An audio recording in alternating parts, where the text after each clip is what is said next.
የአቦል ዜና ቤተሰቦች ዛሬም ለእናንተ ይሆናሉ ያልናቸው መረጃዎች ይዘናል። በቅድሚያም ርዕሶቹን እናስደምጣቸዋለን።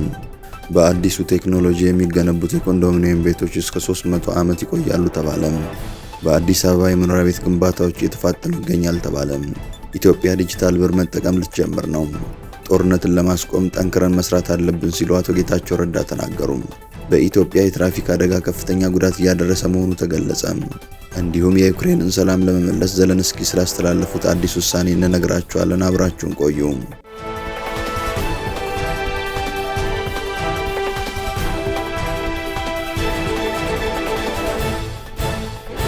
ሰላም ጤና ይስጥልን። ይህ አቦል ዜና ነው። ክቡራን አድማጭ ተመልካቾቻችን ሰላማችሁ ይብዛ፣ ጤና፣ ፍቅር፣ ደስታ በእያንዳንዳችሁ ጎጆ ይግባ።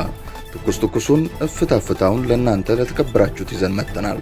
ቻናላችንን ላይክ፣ ሼር እና ሰብስክራይብ በማድረግ አጣጥሙልን፣ ለወዳጅ ዘመድም አጋሩልን። እናመሰግናለን። ኢትዮጵያ ዲጂታል ብር መጠቀም ልትጀምር ነው። የኢትዮጵያ ብሔራዊ ባንክ የፋይናንስ ስርዓቱን ዘመናዊ ለማድረግና ከዓለም አቀፍ የዲጂታል ለውጥ ጋር ለማራመድ በማዕከላዊ ባንክ የሚተዳደር ዲጂታል ገንዘብ ሴንትራል ባንክ ዲጂታል ከረንሲ ወይም ዲጂታል ብር ስራ ላይ መዋል በሚቻልበት ሁኔታ ላይ መደበኛ ጥናት መጀመሩን አስታውቋል።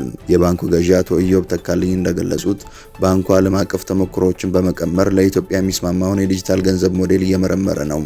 በአሁኑ ወቅት ከ100 በላይ የዓለም ሀገራት ተመሳሳይ ዲጂታል ገንዘቦችን በሙከራ ወይም በተግባራ ላይ ይገኛሉ። ምንም እንኳን ዲጂታል ክፍያ ስርዓቶችን በፍጥነት እያደረጉ ቢሆንም ጥሬ ገንዘብ በቀጣዮቹ ከ20 እስከ 30 ዓመታት ከገበያው እንደማይጠፋም ገዢው አጽንኦት ሰጥተዋል። በኢትዮጵያ ያለው ሰፊ መደበኛ ያልሆነ ኢኮኖሚና የገጠር አኗኗር ታሳቢ ሲደረግ የሀገሪቱ የፋይናንስ ስርዓት ዲጂታልና ጥሬ ገንዘብ ጎን ለጎን የሚሄዱበት ድብልቅ ወይም ሃይብሪድ ስርዓት ሆኖ እንደሚቀጥል ተመላክቷል። በብሔራዊ ባንክ የሚታቀደው ዲጂታል ብር የፋይናንስ ተደራሽነትን ለማስፋትና የክፍያ ስርዓትን ግልጽነት ለመጨመር እንደሚያግዝ ታምኖበታል። አዲሱ የብሔራዊ ባንክ አዋጅና የዲጂታል ክፍያ ስትራቴጂም ባንኩ ይህንን ዲጂታል ገንዘብ የማውጣትና የመቆጣጠር ስልጣን ይሰጡታል። ይሁን እንጂ ይህ ሽግግር የሳይበር ደህንነት፣ የዜጎች መረጃ ጥበቃና የህግ ማዕቀፎች መጣጣምን የሚጠይቅ በመሆኑ ከፍተኛ ጥንቃቄ እንደሚያስፈልገው አቶ ኢዮብ አሳስበዋል። ጦርነትን ለማስቆም ጠንክረን መስራት አለብን ሲሉ አቶ ጌታቸው ረዳ ተናገሩ። የትግራይ ዲሞክራሲያዊ ስምረት ፓርቲ ሙሉ እውቅና ካገኘ ወዲህ የመጀመሪያውን መደበኛ የምክር ቤት የማዕከላዊ ኮሚቴ ስብሰባ ማድረጉን አስታውቋል።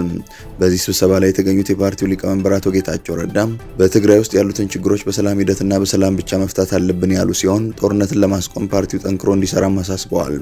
የምክር ቤት ስብሰባው በስራ አስፈጻሚው የተቀረጹ እቅዶች፣ የፓርቲው ደንቦችና ሌሎችም አጀንዳዎች ላይ ውይይት ያደረገ መሆኑን የገለጹት ደግሞ የስምረት ስራ አስፈጻሚ አባልና የሚዲያና ኮሙኒኬሽን ኃላፊው አቶ ብርሃኔ ገብረ ኢየሱስ ናቸው። አቶ ብርሃኔ ፓርቲው ህዝብን ያሳተፈ ትግል በቅርቡ ለመጀመር መታቀዱንም አስታውቋል። በአዲሱ ቴክኖሎጂ የሚገነቡት የኮንዶሚኒየም ቤቶች እስከ 300 ዓመት ይቆያሉ ተባለ። የአዲስ አበባ ከተማ አስተዳደር ለነዋሪዎች የቤት ፍላጎትና አቅርቦትን ለማጣጣም የተለያዩ የቤት ልማት አማራጮችን ነድፎ እየሰራ ይገኛል። ለሀገሪቱ የመጀመሪያ የሆነውን ኮልድ ፎርምድ ስቲል የተባለ የግንባታ ቴክኖሎጂን በመጠቀም ቤቶችን የመገንባት ስራ ተጀምሯል። ቴክኖሎጂው እስከ 12 ወለል የሚደርሱ የጋራ መኖሪያ ቤቶችን ለመገንባት የሚያስችል መሆኑን የቤቶች ልማትና አስተዳደር ቢሮ ኃላፊዋ ወይዘሮ ቅድስት ወልደ ጊዮርጊስ ተናግረዋል። በአይነቱ አዲስና ልዩ የሆነው የግንባታ ቴክኖሎጂ የመጀመሪያውን ልዩ የጋልቫናይዝድ ብረት ውጤት በመጠቀም እስከ 12 ወለል የሚደርሱ የጋራ መኖሪያ ቤቶችን በአጠረ ጊዜ መገጣጠም የሚያስችል ነው። ከአርማታ ጋር ጥቅም ላይ ሲውል ደግሞ የህንፃ ከፍታቸው እስከ 23 ወለል የሚደርሱ የጋራ መኖሪያ ቤቶችን በተሻለ ፍጥነት ለመገንባት የሚያስችል ነው። ቴክኖሎጂው ቤቶችን ለዜጎች ጥራቱን በጠበቀና ተመጣጣኝ በሆነ ዋጋ በፍጥነት ለማቅረብ እንደሚያግዝ የተናገሩት ኃላፊዋ በግንባታው ሂደትም ለነዋሪዎች ሰፊ የስራ ዕድልን ይፈጥራል ብለዋል። ፋብሪካውን ከቦታ ቦታ በማንቀሳቀስ እንዳስፈላጊነቱ በአርሶ አደሩና በሌሎች ተገቢነት ባላቸው አካባቢዎች በመስራት የልማት ፕሮግራሙን ሁሉን አቀፍና ተደራሽ ማድረግ ለዜጎች የተሻለ መጠለያ ለማጎናጸፍ አስቻይ ሁኔታን እንደሚፈጥር ጭምር ይጠበቃል ብለዋል። አገልግሎት የጨረሱ ብረቶችን በመጠቀም የቤት ልማት ግብአቱ እንደሚመረት የተናገሩት ቴክኖሎጂውን ወደ ሀገር ውስጥ ያስገቡት የሌጋሲ ሃውሲንግ ኃላፊነቱ የተወሰነ የግል ማህበር ባለቤት ኢንጂነር ያሬድ አፈወርቅ የሚገነቡት ቤቶች ረጅም ጊዜ የሚቆዩና ለኢትዮጵያ አየር ንብረት ተስማሚ ናቸው ብለዋል። ሲሚንቶና ሪባር ሳይጠቀሙ ብረቶችን በማጠፍ ቤቶችንና ኮንስትራክሽን መስራት የሚያስችለው የግንባታ ቴክኖሎጂው ከወዳደቁ ብረቶችና መሰል ግብአት የሚሰሩ በመሆኑ ቤቶቹ እንዳይዝጉ ብሎም እንዲጠነክሩ ተደርገው ስለሚዘጋጁ 2 እና 300 ዓመት እንደሚቆዩ አብራርተዋል። በኮልድ ፎርምድ ስቲል ቴክኖሎጂ የሚሰሩ ቤቶች ለአደጋ ተጋላጭነታቸው አነስተኛ መሆኑንና በተመጣጣኝ ዋጋም የሚቀርቡ መሆናቸው ተገልጿል። ቴክኖሎጂው ንፋስንና የመሬት መንቀጥቀጥን ስለሚቋቋም በውጭ ሀገራት ተመራጭ እንደሆነ የተናገሩት ኢንጂነር ያሬድ ለእኛም ሀገር የአየር ንብረት ምቹና ተመራጭ እንደሚያደርገው ገልጸው ይህም በፍተሻ የተረጋገጠ መሆኑን ተናግረዋል። ማሽኑ በሰዓት 1375 ሜትር በላይ እንደሚያመርትና ይህ ደግሞ በአመት 26000 ቤቶች በ50 ካሬ ሜትር ቦታ ሊሰራ እንደሚችል ገልጸዋል። አሁን ላይ በሀገራችን ከሚሰሩ ግንባታዎች አንጻር ሲታይ ከ15 እስከ 20 በመቶ የዋጋ ቅናሽ እንዳለውም ተናግረዋል። በአዲስ አበባ የመኖሪያ ቤት ግንባታዎች እየተፋጠኑ ይገኛል ተባለ። በቃሊቲ ወርቁ ሰፈር ሳይት በመንግስት አስተባባሪነት እየተገነቡ የሚገኙ የጋራ መኖሪያ ቤቶች በተቀመጠላቸው የጊዜ ገደብ ለማጠናቀቅ እየተሰራ ነው። በአዲስ አበባ ቤቶች ልማትና አስተዳደር ቢሮ የቤቶች ልማት ኮርፖሬሽን ምዕራብ ቅርንጫፍ እያስተባበረው በሚገኘው የወርቁ ሰፈር ሳይት እየተገነቡ የሚገኙ የጋራ መኖሪያ ህንፃዎች በተቀመጠው ጊዜ ለመጨረስ በሚያስችላቸው አፈጻጸም ላይ ይገኛሉ ተብሏል። ሳይቱ G+4፣ B+G12፣ 2B+G+12 የወለል ከፍታ ያላቸውንና የተለያዩ የአፈጻጸም ደረጃ ላይ የሚገኙ 53 ህንፃዎች ያቀፈ ነው። ከነዚህ ህንፃዎች ውስጥ G+4 የወለል ከፍታ ያላቸው 44 ህንፃዎች እስከ 95 በመቶ የደረሱና በተለያየ የአፈጻጸም ደረጃ ላይ የሚገኙትን ጨምሮ አዲስ የተጀመሩ B+G12 እና 2B+G12 የወለል ከፍታ ያላቸው 9 ህንፃዎች እንደሚገኙ በቅርንጫፍ ጽህፈት ቤት የኮንስትራክሽን አስተዳደር ዳይሬክቶሬት ዳይሬክተር ኢንጂነር ተፈሪ ጥላሁን ገልጸዋል። የህንፃዎቹን ግንባታ በተቀመጠው የግንባታ ፕሮግራም መሰረት ለማጠናቀቅ የተሰራ መሆኑንም ኢንጂነር ተፈሪ ተናግረዋል። ዘገባው የአዲስ አበባ ቤቶች ልማት አስተዳደር ቢሮ ኮሚኒኬሽን ዳይሬክቶሬት ነው። በኢትዮጵያ የትራፊክ አደጋ ከፍተኛ ጉዳት እያደረሰ መሆኑ ተገለጸ። በኢትዮጵያ ለአጥንት ስብራትና ለአካል ጉዳት ከሚዳርጉ ምክንያቶች ውስጥ የትራፊክ አደጋ ቀዳሚውን ስፍራ መያዙ ተገልጿል።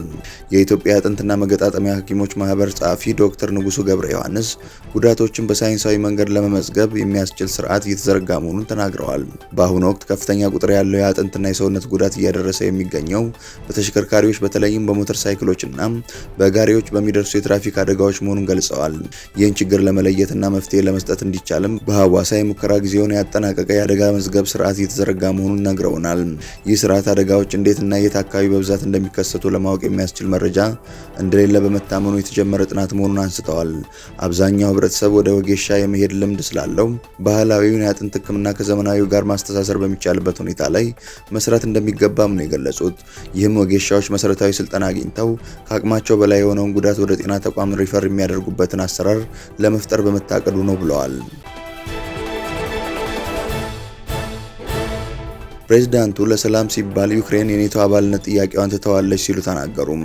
በሩሲያና በዩክሬን መካከል ለዓመታት የዘለቀውን ጦርነት ለማስቆም ለሰላም ሲባል ዩክሬን የኔቶ አባልነት ጥያቄዋን ትተዋለች ሲሉ የዩክሬን ፕሬዝዳንት ቭላዲሚር ዘለንስኪ አስታወቁ። ፕሬዝዳንት ቭላዲሚር ዘለንስኪ በአሜሪካ ልዩ መልእክተኛ ስቲቭ ዊትኮፍ ከተመራው ልዑክና ከአውሮፓ ሀገራት ከፍተኛ ባለስልጣናት ጋር በጀርመኗ ከተማ በርሊን እየመከሩ ነው። ውይይቱ የሩሲያ ዩክሬን ጦርነትን ለማስቆም ያለመ ሲሆን ይህን ለማድረግ ያስችላል ተብሎ በተዘጋጀው የሰላም ስምምነት ላይ ያተኮረ ነው። በፕሬዝዳንቷ ተወክላ ውይይት እያደረገች ያለችው ዩክሬን ለዘላቂ ሰላም መስፈን ቁርጠኛ መሆኗን አስታውቃለች። በዚህም ለጦርነቱ መባባስ አንዱ ምክንያት የነበረው የኔቶ አባልነት ጥያቄዋን በጊዜያዊነት መሰረዟን አስታውቃለች። በምላሹም ደህንነቷና ስምምነቱ የተጠበቀ እንዲሆን ማድረግ ላይ ሀገራቱ ከጎኗ እንዲቆሙ ጥሪ አቅርባለች። በተጨማሪም ከይዞታ ጋር የተያዙ አለመስማማቶች ላይ ንግግሩ እንደሚካሄድ ነው የተጠቆመው። በአሜሪካ አስተባባሪነትና በአውሮፓ ሀገራት ተሳትፎ የተዘጋጀው የሰላም ስምምነቱ ተኩስ አቁምን የመጀመሪያው እርምጃ በማድረግ የይዞታ ጥያቄዎችን፣ የደህንነት ዋስትና እንዲሁም የተጣሉ ማዕቀቦችን የሚዳስስ መሆኑን የሮይተርስ ዘገባ አስነብቧል። ከጉዳዩ ጋር ተያይዞ ከሩሲያ የተነሳ ሀሳብ ባይኖርም በአውሮፓ ሀገራት በሚቃኝ ድርድር ላይ ሩሲያ የመገኘት ፍላጎት እንደሌላት ማስታወቋ የሚታወስ ነው። ክቡራን አድማጭ ተመልካቾቻችን ስለተከታተላችሁ እናመሰግናለን። የደወል ምልክቷን በመጫን አቦላችንን በትኩሱና በፍታው ሁልጊዜ እንዲደርሳችሁ አድርጉም። ለወዳጆቻችሁም በፍቅርና በቅንነት አጋሩ። ጡም ቡናችንን አቦል ግብዣችንን ይዘን ወደ በኋላ እንመለሳለን። በቸር ያቆየን።